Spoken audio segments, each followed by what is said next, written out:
नमस्कार, आप देख रहे हैं न्यूज मंथन और मैं हूं आपके साथ राहुल तिवारी। मैं अभी मौजूद हूं पटना सिविल कोर्ट में। कल यहां पे ट्रांसफार्मर फटने की वजह से 2 लोगों की मौत हो गई थी। उस मामले में उनकी मांग है कि ये जो दुकानें हैं उसको बंद किया जाए। देखिए, आपको मैं बताऊं कि अधिवक्ता लोगों के पास बैठने की जगह नहीं है, लेकिन चाय समोसा बिस्लेरी बेचने के लिए पर्याप्त जगह है। नहीं, किराया मिलता है तो हम लोग भी तो हैं इस चीज़ के लिए ना। लेकिन ये चीज़ का किराया हम लोग सरकार को दे रहे हैं। सरकार को हमारे बारे में सोचना तो चाहिए ना। हमारा ही पैसा हम ही पे नहीं लग रहा है। हम यहाँ पे वेलफेयर दे रहे हैं, हम यहाँ पे कोर्ट फीस दे रहे हैं, सारा कुछ चल रहा है, लेकिन वो चीज़ हमारे ऊपर इन्वेस्ट नहीं हो पा रहा है। आखिर हम लोग क्यों इस तरीके से रोड पे काम करें? मैंने पीछे देखा कि कुछ टीन का सेट डाला हुआ है, नया बना हुआ है, और उसमें कुछ दुकानें जो हैं, 1-2 प्रिंटर की दुकानें हैं। तो क्या वो लीगल है? लीगल नहीं है। नहीं, लीगल नहीं है। अभी तो बातचीत सभी लीगल रूप से बनाया गया है। आदेश हुआ है तोड़ने का, वो सब हटेगा फिर, क्योंकि अभी बिल्डिंग टूटा था तो नया बिल्डिंग बनने का वो हुआ है, नींव डलाया है। तो अभी दुकान भी टूट गया था सब लोग, तो पता नहीं लोग बना लिया है, सब हटने का बात हुआ है अभी फिलहाल। ऐसे बना, इसके लिए कोई नहीं जाना। जो बनाने का है वो कुछ प्रॉपर वे में नहीं है, वो बैक डोर से गया है। वो बोलना उचित नहीं है मीडिया के सामने। वो तो भाई जानने का चीज़ है ना, क्योंकि इस तरह से हम अगर एलिगेशन लगाएंगे तो गलत चीज़ है। ये तो भाई इन्वेस्टिगेशन की चीज़ है कि आखिर बैठने का जगह नहीं, लेकिन सेट लग रहा है वहाँ, कॉफ़ी का है, फोटो स्टेट का है, कहाँ से आया? ये तो सब अंडरस्टैंडिंग है, कहाँ से बैठ रहा है लोग। इसको हम आइडेंटिफाई नहीं कर सकते, नाम नहीं बोल सकते, लेकिन है वाकई में। आप सही सोच रहे हैं, कुछ तो है। आप लोग की तरफ से जो लेटर तैयार किया गया है उसमें इन दुकानों को हटाने के लिए भी लिखा गया है। जी हाँ, लिखा तो ये गया है कि एक मीटिंग शाम को भी होगी, किस तरह से हम लोग आगे की कार्रवाई करेंगे, सब चीज़ को लेकर करके वो बातें होंगी। आप कह रहे हैं कि फर्स्ट एड होना चाहिए यहाँ पे। अगर फर्स्ट एड होता तो ये दुकानें, ये चाय समोसा लिट्टी चोखा कैसे बिक रही होती?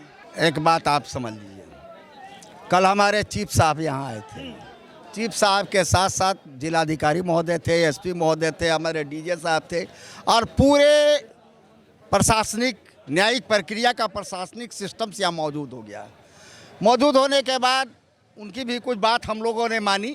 हम अधिवक्ता हैं, बुद्धिजीवी समाज से आते हैं, परंतु जो वायदा उन्होंने किया कल अधिवक्ता समाज के लिए, जैसे जो अवैध निर्माण जारी है उनको तोड़ने का वादा किया, चीफ साहब ने आदेश दिया, अभी तक कंप्लायंस नहीं है।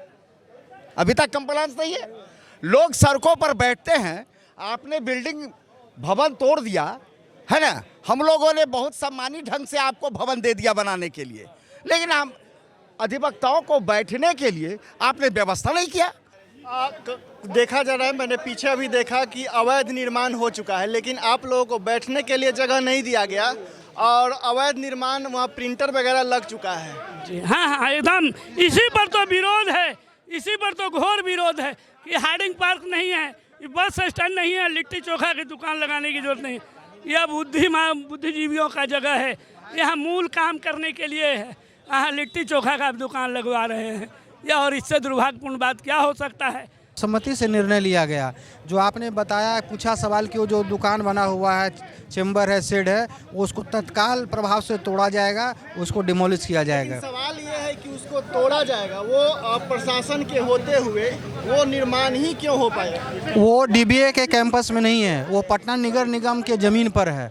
वो सिविल कोर्ट का जो डीबीए का जो जगह है उस पर वो नई निर्माण है। फिर भी अगर वो निर्माण पटना नगर निगम के ज़मीन पर भी है तो वो गलत है। उसको हम लोगों ने सर्वसम्मति से निर्णय लिया है, उसको तुरंत हटाया जाएगा। पूरा झोपड़ी बना हुआ है अधिवक्ताओं के बैठने के लिए, पूरा रोड पर बैठ रहे हैं अधिवक्ता। सारा होटल चल रहा है सिविल कोर्ट के अंदर में, देख रहे हैं बड़ी बड़ी VIP होटल चल रही हैं खाने के लिए, लोगों के लिए, मगर अधिवक्ता रोड पर बैठे हुए हैं। आप यहाँ पे देखिए, मैं आपको दिखाना चाह रहा हूँ कि जिन अधिवक्ताओं के पास में बैठने की जगह नहीं है, वहाँ लिट्टी सेका जा रहा है, 5 स्टार टाइप का होटल खोला गया है, और यहाँ से आप 10 कदम आगे बढ़िएगा तो सैकड़ों चाय की दुकानें हैं। क्या यहाँ का जो बार काउंसिल है वो जेब पैसे खाने के लिए बैठी हुई है या फिर अधिवक्ताओं के लिए बैठी हुई है? ये सबसे बड़ा सवाल है। आप लोगों के पास बैठने का जगह नहीं है, लेकिन चाय बेचने के लिए जगह है। क्या कीजिएगा? ये तो मतलब बाहर जो हम लोग का है वो वही सब दिए हुए, तो हम लोग इसमें क्या कर सकते हैं? हम लोग तो आवाज़ें उठाएंगे। अभी भी सीख नहीं मिला है। आप यहाँ से 4 कदम की दूरी पर चले जाइए, 4 कदम की दूरी पर चले जाइए, सड़क के किनारे सिलेंडर रख करके लिट्टी छान रहा है। अगर उसमें अगर ब्लास्ट होगा तो कितना आदमी मरेगा। बस अभी अभी इतनी इस घटना के बाद भी ये सब हो रहा है। जो चाय की या फिर जो होटलें हैं उनके लिए प्रॉपर व्यवस्था किया गया है, लेकिन आप धूप में बैठे रहिए सर। बाहर के एसोसिएशन व्यवस्था नहीं कर पा रही है, हम लोग इधर उधर मंडरा रहे हैं। जगह कुछ मिले तब तो।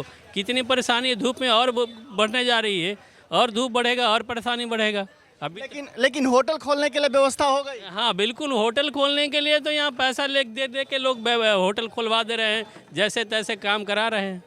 यहाँ देखिए, आप दिखाइए इनको, ये बड़े प्यार से चाय बना रहे हैं। दिखाइए इनको, देखिए लोगों के पास बैठने का जगह नहीं है, लेकिन इनको चाय बनाने के लिए प्रॉपर जगह दे दिया गया है। ट्रांसफार्मर के नीचे बैठ करके एक आदमी जान गंवाता है, लेकिन इनको बजाते एक सेफ साइड पे जगह पे इनको चाय बनाने के लिए जगह दिया हुआ है। और ये सिर्फ एक चाय की दुकान नहीं है, हम आपको दिखाएंगे कि यहाँ से सीधा आप जाइएगा तो चाय की दुकानें मिलेंगी, इस छोर पे भी और उस छोर पे भी। उस छोर पे आप जाइएगा तो वकील लोग जो हैं वो फूस डाल करके, बांस की फट्टी डाल करके वो बैठने को मजबूर हैं। उनको बैठने के लिए जगह नहीं दिया जा रहा है, और चाय होटल खोलने के लिए प्रॉपर जगह की व्यवस्था की गई है।